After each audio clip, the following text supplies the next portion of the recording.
Hello, I'm Stuart. Before we start, we want to share that this video uses AI for graphics and voice, but all the information is manually researched by our team. Here in the video, we will share the details for the Monster Hunter Wilds error code r1183-aaa-aaa2. As per our research, the error comes when players try to connect to the game servers.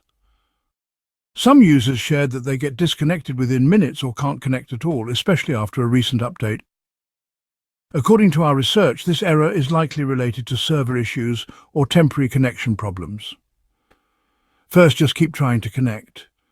Some users said they had to try about 6 times before it worked. If the error still comes, power cycle your device and network. Simply turn everything off, then wait for a few minutes, and then turn them back on. Then try to connect again.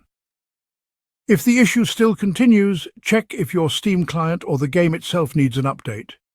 If there's any update available, install it and try again. If none of these helps, go to steamstat.us and check if Steam servers are under maintenance. If they are, you may need to wait until they're back up and running. Thanks for watching. This is all we have for the error. If this video helped, don't forget to like, share and subscribe. Have any questions or issues? Drop them in the comments below. See you in the next one.